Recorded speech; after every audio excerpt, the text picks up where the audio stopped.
The Academy combat simulation was the pride of galactic civilization.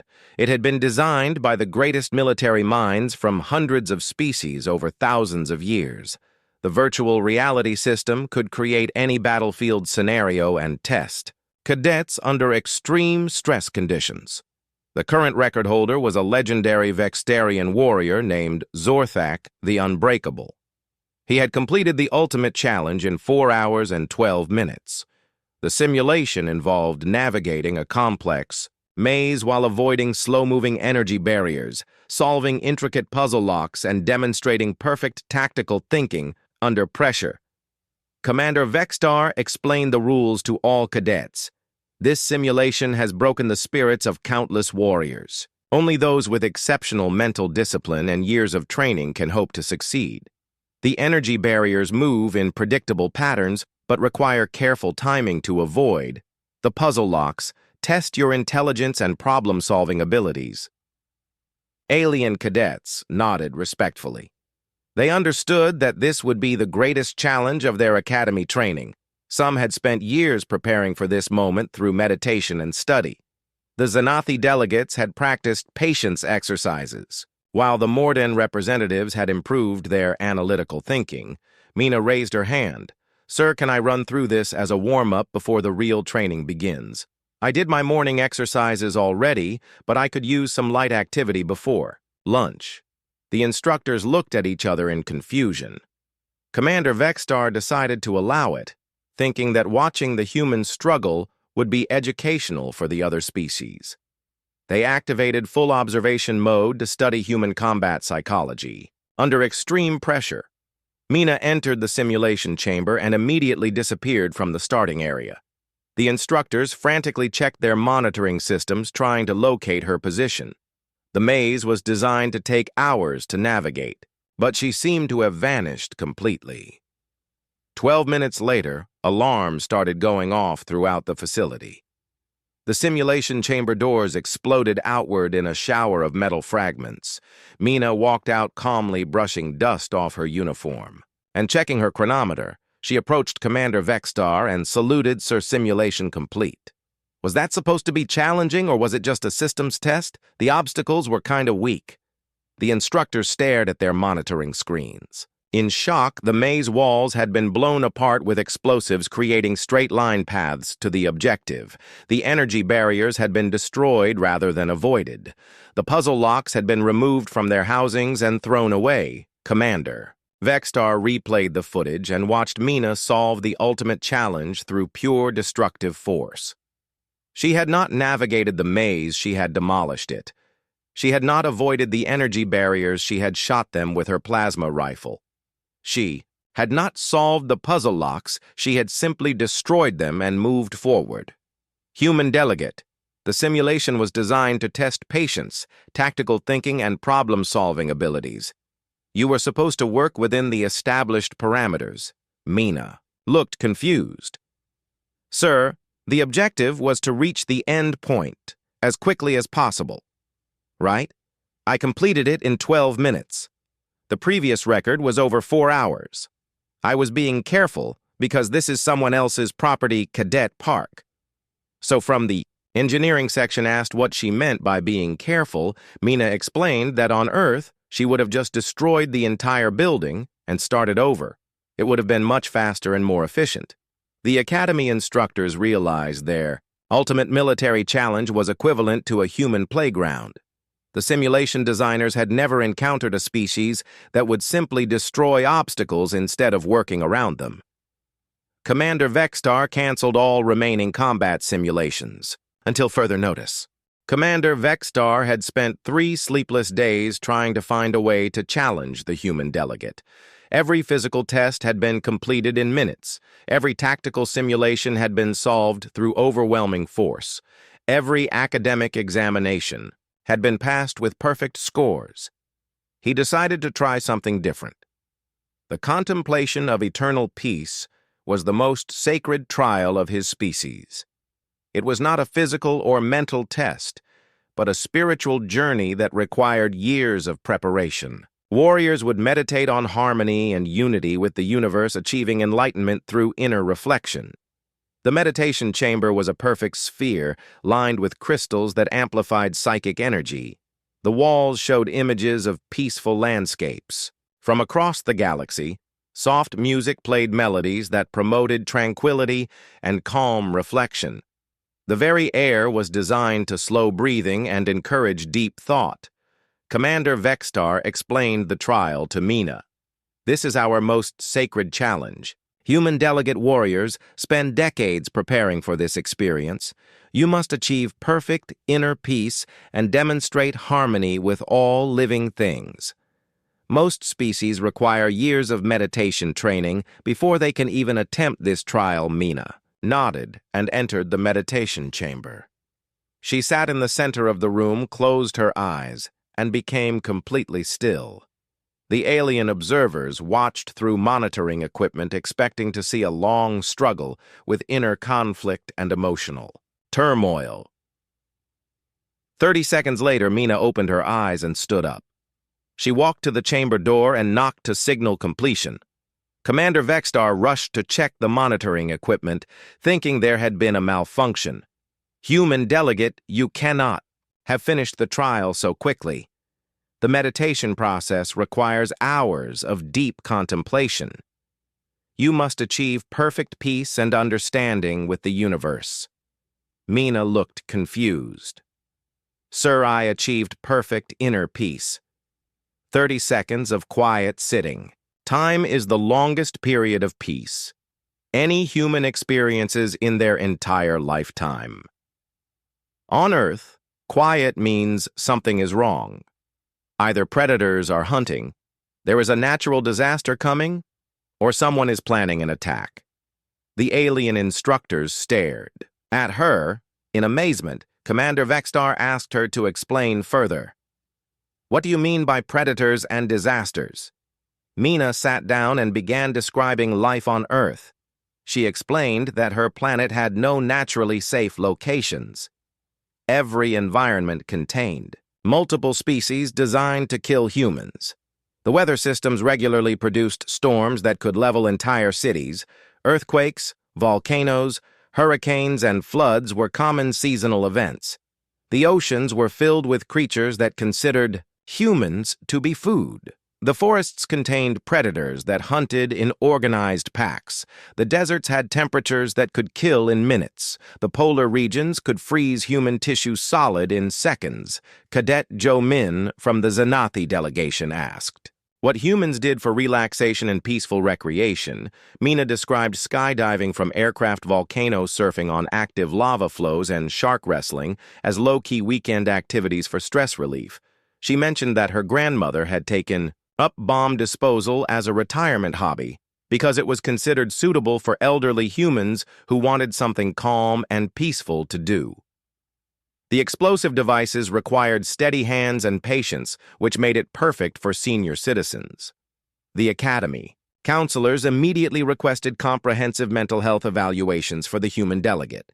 They were concerned about severe psychological damage from living in such a hostile environment. Mina passed all psychological tests with perfect scores. Her stress levels were lower than any species they had ever measured. Her mental stability was absolute. Her emotional balance was perfect. According to every scientific measurement, she was the most psychologically healthy individual ever tested at. The Academy Commander Vextar realized that humans did not just adapt to extreme conditions, they thrived in them. What other species considered unbearable stress was normal life for humans. Their definition of peace would be considered active warfare. By galactic standards, the Academy medical staff requested samples of human physiology for research purposes. The next morning, all cadets attended the Introduction to Weapons Safety seminar. Instructor Kyle Moon had prepared his most advanced lesson plan. He was proud of the energy pistol he would demonstrate. It represented the pinnacle of galactic weapons, technology, and had taken his species 3 centuries to develop. The weapon had 17 different safety systems built into it. There were biometric locks that required specific genetic markers to activate voice recognition systems that only responded to authorized commands and automatic shut-off features that prevented accidental discharge. It could only fire non-lethal stunning charges and had a maximum effective range of 20 meters. Kill Moon held up the pistol and addressed the class. This is the most sophisticated weapon in our arsenal. It is designed to incapacitate opponents without causing permanent harm. The stunning charge will render most species unconscious for several hours, allowing for peaceful resolution of conflicts. Cadet Kim Hwan from the Xanathi delegation raised a tentacle. Instructor Kill Moon. Does this weapon have a meditation compatibility mode? Can we achieve inner peace while holding it? The Morden representative Borseth asked a different question. Can the stunning charge be modified to plant seeds instead? Turning weapons into gardening tools would show our commitment to life and growth. Other alien cadets nodded in approval. They liked the idea of weapons that promoted peace rather than violence. Several suggested adding features like built-in counseling systems that would help resolve conflicts through talking. Mina sat in the back row, cleaning her plasma rifle. She had been doing maintenance on her weapons since before dawn while the other cadets were still sleeping. Her rifle was 3 times larger than the instructor's demonstration weapon and looked like it could punch holes through small moons. When Instructor Kill Moon asked if there were any questions, Mina raised her hand. Sir, with respect, that weapon. You showed us looks like a toy. My little sister has stronger water guns than that thing. The instructor was offended. Human delegate, this represents centuries of advanced engineering. It is the most powerful, non-lethal weapon ever created by galactic civilization. Mina stood up and walked to the front of the room carrying her rifle. The alien cadets moved away from her as she approached. The weapon she carried was clearly designed for one purpose, killing things as efficiently as possible. It had no safety features beyond a trigger guard and looked like it had been used recently. She set the rifle on the instructor's desk with a heavy metallic sound. This is my standard issue plasma rifle. It fires rounds that can penetrate starship hulls. The effective range is 15 kilometers in atmosphere and 50 kilometers in space. It has 3 firing modes, single-shot burst fire and continuous beam. Instructor Kill Moon examined the weapon with growing horror. The power output readings were beyond anything in their database. The ammunition it used could destroy entire buildings with single shots. The weapon had no safety systems at all, just raw destructive power waiting to be unleashed. How is this legal, human delegate? This weapon violates every galactic treaty regarding acceptable force levels. It is more powerful than most planetary defense systems. Mina shrugged. It's just basic academy gear. Sir, every human cadet carries one. We also have heavier weapons for serious situations. This rifle is what we give to children for their first hunting trips. It's considered safe and reliable for beginners. The other species representatives were backing away from the demonstration table. Several alien cadets had started crying. Others were making religious gestures, asking their gods for protection. The Xanathi delegate had fainted again and was being carried out by medical robots. Cadet Lee Jun from the observation section asked in a shaking voice, Lieutenant Park, what do you consider heavy weapons for serious situations? Mina thought for a moment. Well, we have antimatter cannons, orbital strike lasers, portable nuclear devices, and planet cracker missiles. Those are for when things get really dangerous, but we only use those in extreme emergencies. Commander Vexstar entered the classroom just in time to hear Mina's explanation. His crystalline body immediately dimmed to almost transparent. He had spent the night researching human military capabilities, and what he found kept him awake. With terror, the Academy would need to create entirely new categories of instruction. Lieutenant Park Mina ran through the metal corridors of the Galactic Defense Academy, her combat boots making loud sounds on the shiny floor. She was 3 hours late for orientation, and she knew the alien instructors would not be happy about it. Her uniform had burn marks from the morning training session, and there was still smoke coming from her shoulder pads. She had been running live fire drills since 4 in the morning. The obstacle course on Earth Station required her to dodge real Laser beams jump over actual explosive mines and fight robotic enemies that shot back with lethal force. It was just basic morning exercise, but she lost track of time when the final challenge required her to disarm a nuclear device while hanging, upside down from a burning rope. The orientation hall was filled with alien cadets from different species across the galaxy. Most of them looked like they had never seen combat in their entire lives. The Xanathi delegates had soft tentacles and wore robes made of silk. The Morden representatives looked like giant flower petals and smelled like fresh grass. Even their weapons looked more like art pieces than actual fighting tools. Commander Vextar stood at the front of the room. His crystalline body reflected the lights and made rainbow patterns on the walls. He had been waiting for the human representative for 3 hours, and his patience was running thin. The other species had been listening to speeches about peace and diplomatic solutions to conflicts. They used words like harmony, cooperation, and understanding. When Mina burst through the doors, everyone turned to stare at her. Her knuckles were bleeding from punching through metal plates during combat training.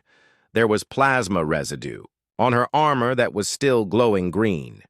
Her hair was singed from getting too close to an explosion, and she had mud on her boots from crawling through the underground tunnel system. Commander Vextar spoke in a voice that sounded like breaking glass. "Human delegate, you are severely late for orientation. The other cadets have been learning about peaceful conflict resolution and safety protocols. Your tardiness shows disrespect for this sacred institution." Mina stood at attention and saluted. "Sorry, sir. Lost track of time during live ammunition training. Had to finish the obstacle course with active laser grids and explosive targets. Didn't want to waste the setup. We had real grenades today, and someone spent good money on those. The alien." Cadets looked confused. Kim Hwan from the Xanathi delegation whispered to his friend, "What are explosive targets?" The Morden representative Li Su touched one of her flower petals nervously. "Why would anyone use real grenades for training, Commander?" Vextar tried to maintain his authority. "Human delegate, we were beginning with basic safety protocols. All weapons training at this academy uses simulation technology. We do not believe in exposing students to actual danger during the learning process." Mina nodded and reached for her sidearm to clean the plasma residue from the barrel. The moment her hand touched the weapon, every alarm in the facility started screaming. Red lights flashed and emergency barriers dropped from the ceiling. 3 alien cadets fainted immediately, and 2 others started crying. The weapon Mina carried as standard equipment would be illegal on most civilized worlds. It had no safety features beyond a simple trigger guard. It could fire rounds that would punch holes through starship hulls. The effective range was measured in kilometers, not meters. It was designed to kill things that normal weapons could not even scratch. Security robots rushed into the room, but stopped when they scanned Mina's weapon. The robots were programmed to confiscate illegal military hardware, but their computers could not classify her equipment. It was too advanced and too dangerous to be in their database, yet it was clearly standard issue gear for human military personnel, Commander. Vextar stepped back, his crystalline body dimming with fear. "Human delegate, that weapon is not permitted in this facility. Please surrender it to security immediately." Mina looked confused. "Sir, this is just my basic sidearm. Every human cadet carries one. It's required equipment for academy training. We also have backup weapons, combat knives, emergency explosives, and portable shield generators. Would you like to see those too?" The other species representatives started whispering among themselves. The Xanathi had never seen a real weapon that was not in a museum. The Morden people used farming tools that could barely cut through plant stems. The most dangerous thing in their society was a sharp gardening implement. Cadet Park Jin from the diplomatic section raised a tentacle. "Excuse me, Lieutenant Park, what do you mean by live ammunition training? Do you actually shoot real projectiles at real targets?" Mina smiled. "Of course, we practice with everything from basic plasma rifles to antimatter cannons. Today was light weapons training. Tomorrow we do heavy artillery and explosive demolition. Next week is orbital bombardment practice and emergency combat in zero gravity. The silence in the room was so complete that everyone could hear the air circulation system. The alien instructors had designed their academy for species that considered harsh language to be violent conflict. Their most advanced combat simulation involved avoiding slow-moving energy barriers while solving puzzles. Games Commander Vexstar realized he was dealing with something completely outside his experience. The human delegate carried more firepower than most planets had in their entire military. The weapons she considered basic training equipment could level cities. Her casual attitude toward lethal force was beyond anything in galactic civilization. He looked at his fellow instructors who were all backing away from the human. The Academy had trained warriors from thousands of species over millions of years, but they had never encountered anything like this. Earth was not sending them a student. They were sending them a living weapon who thought this was normal. The orientation program would need to be completely changed. Mina returned to the Galactic Defense Academy 12 hours later, piloting the lead pirate vessel. The remaining 11 ships followed in formation, their crews requesting immediate asylum from what they called the terrifying human demon, the space. Pirates who had terrorized this sector for decades were now afraid to leave their prison cells. She docked at the main shuttle bay and walked calmly to the debriefing room. Commander Vexstar and his entire staff were waiting with medical teams and psychological counselors. They expected to find a traumatized warrior suffering from combat stress and mental breakdown. Instead, they found Mina checking her equipment for damage and writing a standard after-action report. She had suffered no injuries during the engagement and showed no signs of emotional disturbance. Her stress levels were actually lower than when she started the mission. Commander Vexstar reviewed the engagement footage with growing amazement. The 12 pirate vessels had been disabled without destroying them. The crews had been captured without casualties. The research station had been secured without damage to the facility. Mina had accomplished in 12 hours what would have taken the Academy months to resolve through diplomatic channels. She had done it alone, using a training shuttle and standard personal equipment. Her tactics were ruthless, efficient, and completely outside galactic military doctrine. Human delegate, your actions today have saved hundreds of lives and prevented a major crisis. However, your methods violated every treaty regarding acceptable force levels. How do we explain this to the Galactic Peace Council? Mina looked confused, sir. I used minimum necessary force to resolve the situation. I was actually being gentle, because this is Academy training exercise. If this had been a real emergency, I would have just destroyed all the pirate ships and been done in 5 minutes. The Academy Board of Directors held an emergency meeting that lasted 3 days. They needed to completely redesign their military training program. Their advanced combat courses were equivalent to human preschool activities. Their ultimate challenges could be solved by human children, Cadet Park Jin from the Diplomatic Corps suggested that humans should not be integrated into standard academy programs. They were simply too dangerous for normal educational procedures. Mina agreed with this assessment. She explained that she had actually been rejected from Earth Military Academy for being too gentle and lacking killer instinct. Her psychological profile indicated insufficient aggressive tendencies for military service. The Academy instructors asked what she did for civilian work if she was too peaceful. For human military service, Mina explained that she was a kindergarten teacher. She spent her days taking care of 5-year-old children and helping them with basic education, the revelation that Earth considered her unsuitable for military service. While making her responsible for small children caused several alien counselors to request immediate mental health leave, Commander Vexstar made the final decision. The Academy would establish Earth as the new location for advanced warfare studies. While quietly reclassifying their former military programs as conflict avoidance and meditation studies, The other species delegates immediately requested transfers to different career paths, preferably in fields involving no contact with humans whatsoever. Several applied for positions in remote agricultural colonies on the far side of the galaxy. Mina received the Academy highest honor for outstanding achievement in applied problem solving. She also received a formal request to please never return, because the insurance costs were bankrupting. The institution, Earth, was invited to establish its own training facility for species that wanted to learn real military skills. The Academy would focus on diplomatic solutions and peaceful conflict resolution. As Mina prepared to leave, she asked Commander Vexstar if the Academy needed any recommendations for human instructors. She knew several retired kindergarten teachers who might be interested in part-time work. Commander Vexstar politely declined the offer and immediately began construction of defensive barriers around the Academy facility. The emergency klaxons woke every cadet in the Academy dormitories at 3 in the morning. Red warning lights flashed throughout the facility as automated announcements declared a Code 7 crisis situation. Commander Vexstar rushed to the control center, where his staff was receiving frantic distress calls.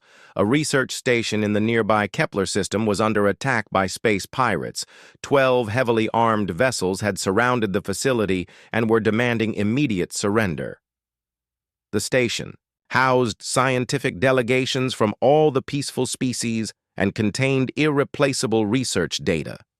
This was unprecedented in Academy history. Pirates had never attacked facilities under galactic protection. The Academy symbol was supposed to guarantee safety throughout civilized space.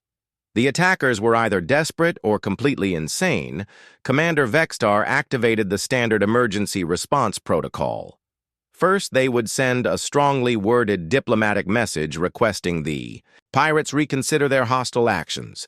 Then they would file a formal complaint with the Galactic Peace Council asking for mediation. The estimated response time for actual military assistance was 6 to 8 weeks. Various peaceful species would need to debate the situation, hold committee meetings, and reach consensus on appropriate action. The Academy had never lost a facility to hostile action in 5,000 years of operation. Mina appeared in the control center wearing full combat gear. Her plasma rifle was slung across her back, and she carried enough explosives to level a small city. She had been monitoring emergency channels since the alarm started and understood the situation completely.